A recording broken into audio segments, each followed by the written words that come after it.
Everyday Heroes. Hubo una ruptura enorme en mi vida que fue la muerte de mi hija. Mi hija se suicida a los 19 años en el 2012 con una historia de abuso sexual por parte de su papá.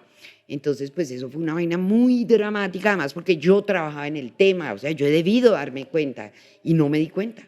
Yo me enteré del abuso 20 días después del suicidio de ella, cuando alguien vino y me contó y yo quedé como en shock. Entonces ahí hubo una ruptura muy grande en mi vida que fue terrorífico, pero también me enseñó lo que es el dolor real.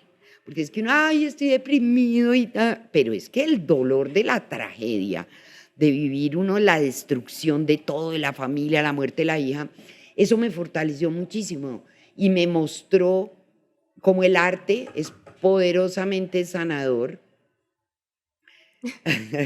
Aquí Acá tenemos todos. a nuestra mascota que se pasó por delante de la cámara. Y entonces, ahí en el 2016 me ofrecieron volver a trabajar. Yo no, los 4 años estuve encerrada haciendo arte, fumando marihuana y haciendo el duelo, tratando de entender qué era lo que me había pasado. Y también trabajando con niñas abusadas, porque en esos años trabajé con muchachas abusadas para entender un poco cómo era. Aprendí lo importante que es trabajar con pares comunitarios. Son un elemento absolutamente fundamental. La gente que vive el mismo problema y que se pone a ayudar a otros, se ayuda a sí mismo, pero además tiene la manera de juntarse y hablar en el mismo lenguaje, ¿no? ¿Tú consideras que tu historia te convirtió en un par para sanar? Totalmente, totalmente. Toda mi historia, no solo la muerte de mi hija, todo este tránsito de estar trabajando en parto natural desde una cosa muy científica que con su lado pachamámico, ¿no? Pero era un trabajo desde la salud pública, ¿no? Eso me preparó un montón, porque pues aquí, todos los días, que el absceso, entonces ahí me formé en salud, me formé en atención, en salud mental, también en acompañamiento de parejas, eso fue muy, muy importante.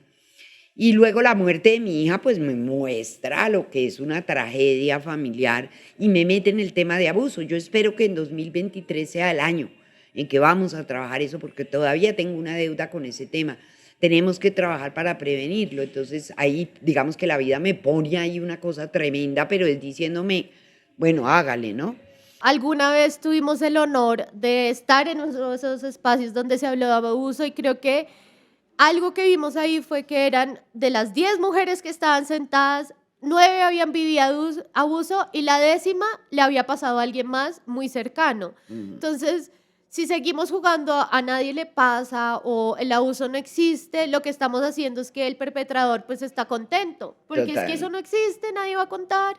Entonces, me encanta eso de crear un sistema donde el abuso no es de la víctima. No, exacto. La vergüenza no la tiene que tener la víctima, el dolor es de la víctima, pero es causado por otro, y al que se debe juzgar es a él. No hay razón para que la víctima sienta culpa o pena o vergüenza porque fue violada, porque no tiene sentido. Y trabajar con las familias, porque cuando eso pasa dentro de las familias, entonces, ay no, es que ¿cómo le vamos a quitar el papá a los niños? No armemos un escándalo. No, a ver, o sea, es como, bueno, hay que denunciar, pero además la justicia no funciona, ¿no? Además. Y el papel de la víctima, lo dijiste, esa es otra cosa. Tanto para las víctimas de violencia armada como para las víctimas de abuso, el papel de la víctima es horroroso. Les quita como la capacidad de agenciar, de gritar, de insultar, de llorar, de decir esto me pasó y esto no tiene por qué pasar y fue este señor, ¿no? Entonces eso, hay que agarrar fuerza para que ese tema explote y explote bien, ¿no? Como en términos de que la vergüenza sea de las familias, de los colegios, de los curas, de los policías, de todos los que ejercen violencia y silencio, ¿no? Creo que eso es muy importante y es hablar de las cosas tal como son, ¿no? Digamos que nosotros podemos jugar a eso. Bueno, hablemos del abuso sexual, pero hablemoslo aquí para que nadie incomode. El abuso sexual es incómodo. Total. Es violento, es agresivo, daña. Entonces, ¿por qué lo vamos a tratar como si fuera otra cosa? Y eso también es exponer a las personas que podrían llegar a sufrir esos abuso sexual o el abuso de drogas con la verdad. Porque es que cuando lo escondemos, también permitimos que el abusador o que la persona que te va a jalar a las drogas te pueda jalar, porque es que como eres tan chiquito, como, ay, no, es una cosita así, pues no lo entiendo el tamaño Y que es. esa idea que tenemos de que hablar de drogas o de sexo es inducirlos.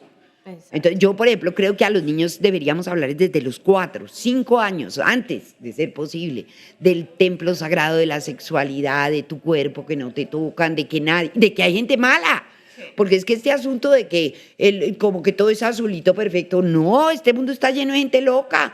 Y si uno no se sabe defender, pues le pasan por encima. Entonces, hay que salir del closet del abuso. Esa es mi tarea del 2023. Vamos a generar una estrategia donde las mujeres puedan salir, denunciar y sanar.